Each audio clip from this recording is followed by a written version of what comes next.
Halo, ketemu lagi di kuliah daring akuntansi, ekuitas, dan pelaporan keuangan bersama saya, Nilam Kemala. Pada kesempatan kali ini, kita akan membahas lanjutan materi minggu lalu, yaitu pengakuan pendapatan. Subpokok bahasan pada materi pengakuan pendapatan yaitu: pertama, konsep dasar pengakuan dan pengukuran pendapatan; kedua, penerapan 5 langkah pengakuan pendapatan; ketiga, isu-isu pengakuan pendapatan; dan yang keempat, penyajian dan pengungkapan pendapatan. Pada pertemuan ini, kita akan membahas poin ketiga dan keempat. Subpokok pembahasan ketiga, isu-isu pengakuan pendapatan. Prinsip pengakuan pendapatan dan konsep pengendalian diilustrasikan untuk situasi berikut. Pertama, sales return and allowance. Kedua, perjanjian pembelian kembali. Ketiga, bill and hold. Keempat, hubungan agen prinsipal. Kelima, konsinyasi. Keenam, garansi. Dan yang ketujuh, biaya di muka yang tidak dapat dikembalikan. Nah, kita bahas dulu nih sales return and allowance. Tentunya udah nggak asing lagi dong. Seharusnya sudah kamu pelajari di mata kuliah akuntansi untuk usaha dagang. Sales returns and allowance itu sangat umum bagi perusahaan dagang.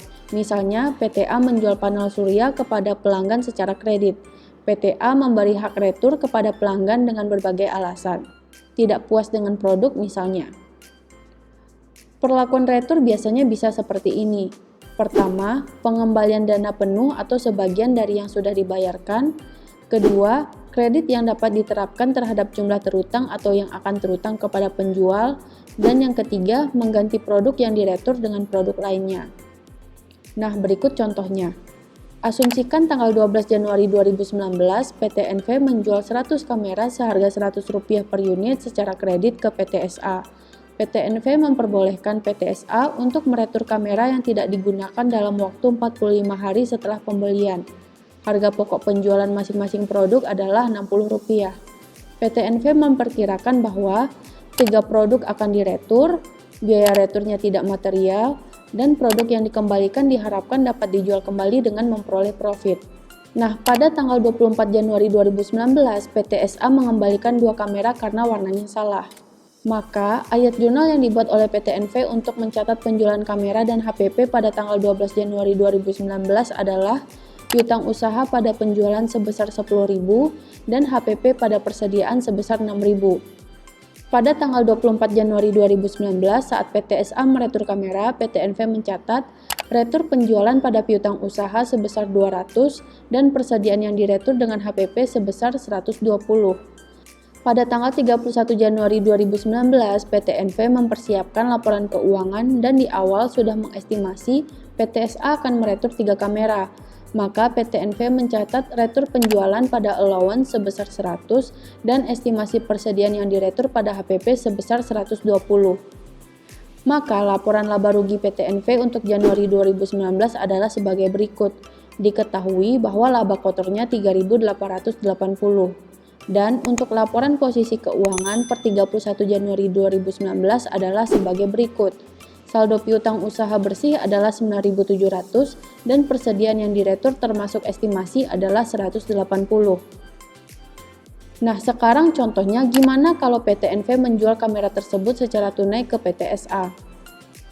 Pada tanggal 12 Januari 2019, PT NV akan mencatat kas pada penjualan sebesar Rp10.000 dan HPP pada persediaan sebesar Rp6.000. Sedangkan pada tanggal 24 Januari 2019, PT NV tidak membayar returnya secara tunai saat PT SA meretur kamera tersebut. Maka PT NV akan mencatat retur penjualan pada hutang usaha sebesar Rp200 dan persediaan yang diretur pada HPP sebesar Rp120. Nah, pada tanggal 31 Desember, PT NV menyiapkan laporan keuangan dan mengestimasikan 1 kamera lagi akan diretur. Ayat jurnal yang dibuat adalah retur penjualan pada hutang usaha sebesar 100 dan estimasi persediaan yang diretur pada HPP sebesar 60. Maka laporan laba rugi PT NV Januari 2019 adalah sebagai berikut dengan laba kotor 3.880, sama dengan contoh soal penjualan secara kredit sebelumnya. Sedangkan untuk laporan posisi keuangan diketahui kas 10.000, persediaan yang diretur termasuk estimasi sebesar 180 dan hutang usaha sebesar 300.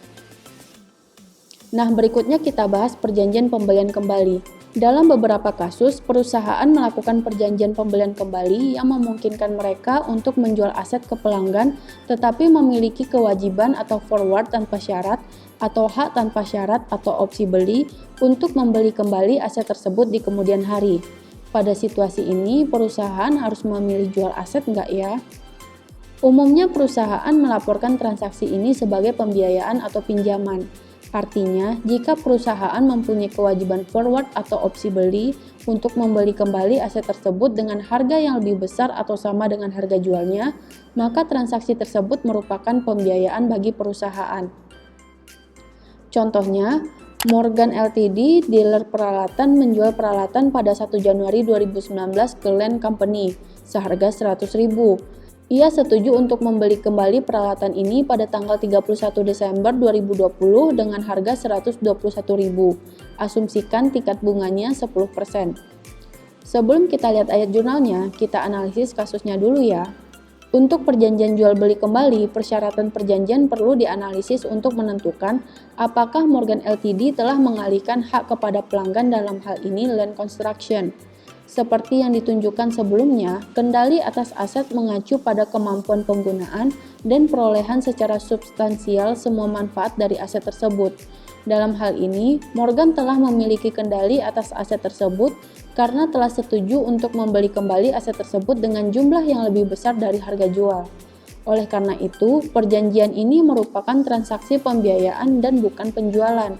Dengan demikian, aset tersebut tidak dihapus dari pembukuan Morgan.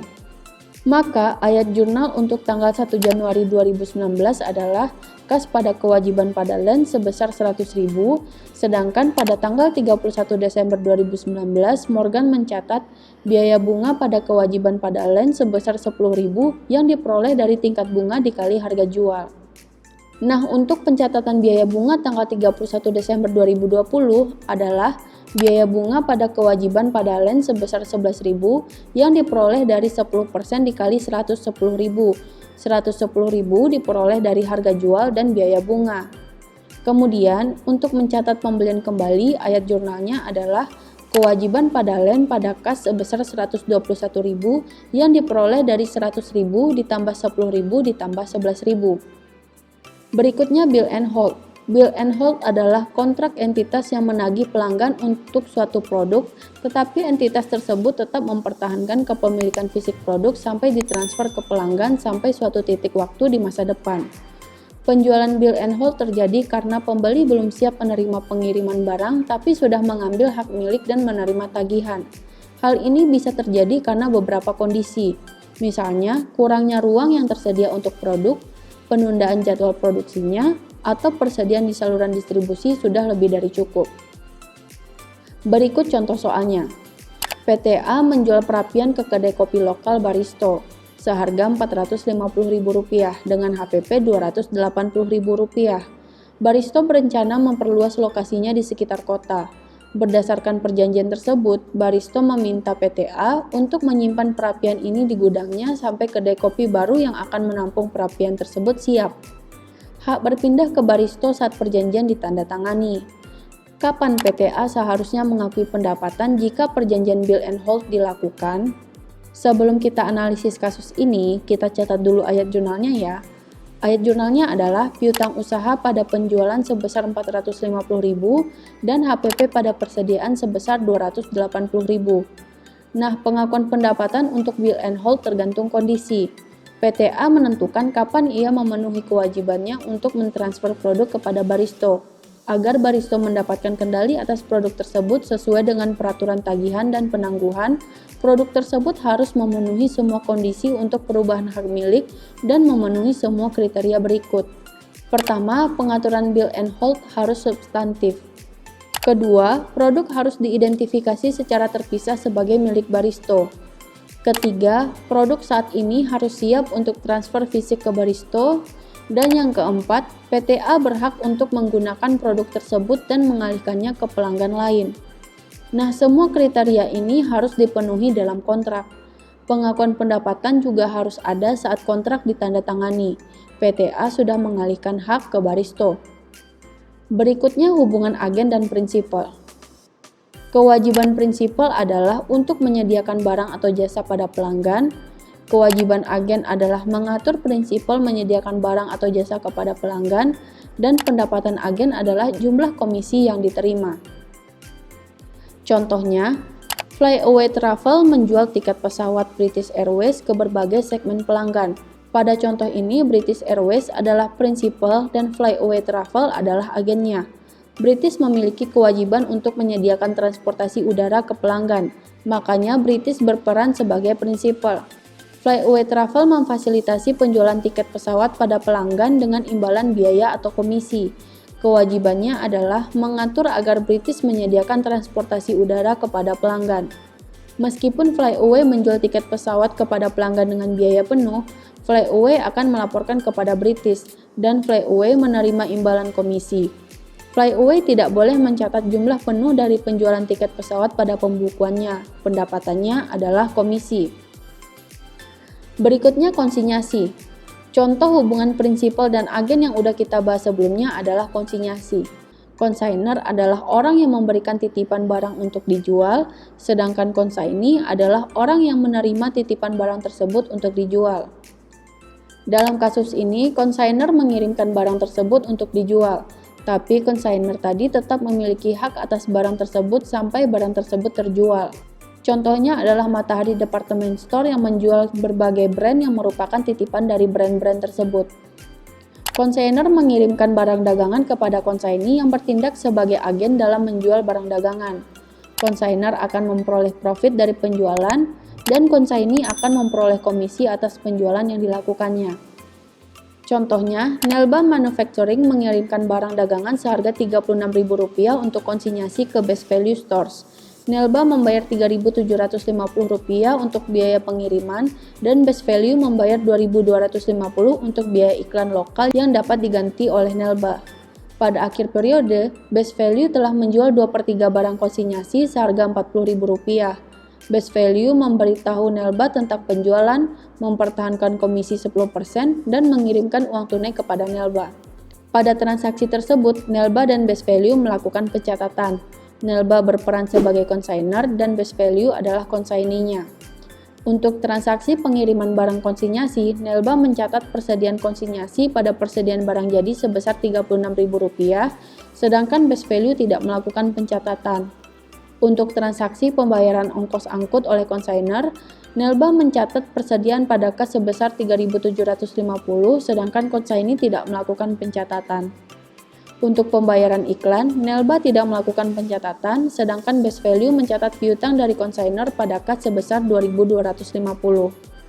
Untuk transaksi penjualan barang konsinyasi, Nelba tidak melakukan pencatatan dan Best Value mencatat kas pada utang pada konsignor sebesar Rp40.000. Berikutnya, untuk pemberitahuan penjualan, biaya dan pengiriman uang, Nelba mencatat di debit kas Rp33.750, biaya iklan Rp2.250, dan biaya komisi Rp4.000, dan di kredit pendapatan konsinyasi Rp40.000.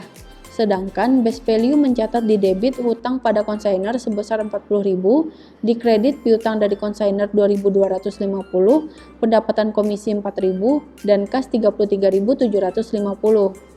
Untuk penyesuaian persediaan konsinyasi atas HPP, Nelba mencatat HPP pada persediaan konsinyasi Rp26.500 dan Best Value tidak melakukan pencatatan. Berikutnya garansi. Tentu kamu udah nggak asing dong dengan istilah satu ini. Garansi terdiri dari dua jenis. Pertama, Assurance Type Warranty. Kedua, Service Type Warranty. Assurance Type Warranty maksudnya adalah jaminan yang sudah disepakati dalam kontrak saat produk dijual. Garansinya include dalam harga jual. Sedangkan Service Type Warranty maksudnya adalah perusahaan memberikan jasa tambahan di luar Assurance Type Warranty. Garansi ini tidak termasuk dalam harga jual produk. Makanya, Service Type Warranty ini akan dicatat sebagai kewajiban yang terpisah atau Separated Performance Obligation. Contohnya, PT MAF menjual 1000 produk X pada tanggal 1 Oktober 2019 dengan harga total Rp6 juta. Dengan jaminan garansi bahwa produk tersebut bebas dari cacat. HPP produk X adalah Rp4 juta. Jangka waktu garansinya adalah 2 tahun dengan perkiraan biaya Rp80.000. Selain itu, PT MAF menjual perpanjangan garansi untuk 400 produk X selama 3 tahun setelah periode garansi 2 tahun berakhir, seharga Rp18.000. Pada tanggal 22 November 2019, PT MAF mengeluarkan biaya tenaga kerja sebesar Rp3.000 dan biaya bagian sebesar Rp25.000 terkait dengan garansi. PT MAF menyiapkan laporan keuangan pada 31 Desember 2019. PT MAF memperkirakan biaya garansi di masa yang akan datang sebesar Rp44.000 pada 31 Desember 2019. Berdasarkan transaksi di atas, PT MAF akan mencatat penjualan dan garansi dan mencatat HPP pada tanggal 1 Oktober 2019. Di debit kas Rp6.018.000 dan di kredit penjualan Rp6 juta dan pendapatan diterima di muka Rp18.000. Dan HPP pada persediaan Rp4 juta. Pada tanggal 22 November 2019, PT MAF mencatat biaya garansi yang terjadi. Di debit biaya garansi Rp28.000, di kredit hutang gaji Rp3.000 dan persediaan Rp25.000. Pada tanggal 31 Desember 2019, PT MAF mencatat penyesuaian untuk asuransi warranty. Biaya garansi pada hutang garansi sebesar Rp44.000. Dalam kebanyakan kasus, pendapatan diterima di muka yang terkait dengan garansi jenis layanan diakui secara garis lurus sebagai pendapatan garansi selama periode 3 tahun yang berlaku. Pendapatan sehubungan dengan perpanjangan garansi tidak diakui sampai garansi menjadi efektif tertanggal 1 Oktober 2021. Jika PT MAF menyiapkan laporan keuangan, PT MAF harus mengakui pendapatan dengan cara mencatat pendapatan diterima di muka pada pendapatan garansi sebesar Rp1.500 yang diperoleh dari Rp18.000 dibagi 36 bulan dikali 3 bulan. Yang terakhir, biaya di muka yang tidak dapat dikembalikan. Perusahaan terkadang menerima pembayaran atau biaya di muka dari pelanggan sebelum mereka mengirimkan produk atau jasa. Pembayaran di muka biasanya seperti biaya inisiasi, aktivasi, atau penyiapan barang atau jasa yang akan disediakan atau dilakukan di masa depan. Dalam kebanyakan kasus, pembayaran di muka ini tidak dapat dikembalikan. Contohnya termasuk biaya yang dibayarkan untuk keanggotaan di klub kesehatan dan biaya aktivasi untuk telepon dan internet. Perusahaan harus menentukan apakah uang muka yang tidak dapat dikembalikan ini adalah untuk produk atau jasa pada periode berjalan. Dalam kebanyakan situasi, pembayaran ini digunakan untuk pengiriman produk dan jasa di masa mendatang dan oleh karena itu tidak boleh dicatat sebagai pendapatan pada saat pembayaran. Dalam beberapa kasus, biaya di muka dianggap sama dengan opsi perpanjangan untuk produk dan jasa di masa depan dengan harga yang lebih rendah. Contohnya adalah klub kesehatan. Setelah biaya inisiasi dibayarkan, tidak ada biaya tambahan yang diperlukan saat perpanjangan. Contohnya, Erika menandatangani kontrak 1 tahun dengan suatu health club. Persyaratan kontrak adalah Erika diharuskan membayar biaya inisiasi yang tidak dapat dikembalikan sebesar Rp200 dan biaya keanggotaan sebesar Rp50 per bulan. Health club menentukan bahwa pelanggannya rata-rata memperbarui keanggotaan tahunan mereka 2 kali sebelum mengakhiri keanggotaan mereka. Dalam hal ini, iuran keanggotaannya dapat dilihat sebagai kewajiban kinerja tunggal. Artinya, health club memberikan harga diskon pada tahun kedua dan ketiga untuk layanan yang sama, dan ini harus tercermin dalam pendapatan yang diakui pada periode tersebut. Health club menentukan total harga transaksi menjadi Rp2.000. Perinciannya, biaya di muka sebesar Rp200 dan biaya bulanan 3 tahun sebesar Rp1.800 yang diperoleh dari Rp50 dikali 36 dan mengalokasikannya selama 3 tahun. Dalam hal ini, Health Club akan melaporkan pendapatan sebesar Rp55,56 yang diperoleh dari Rp2.000 dibagi 36 bulan.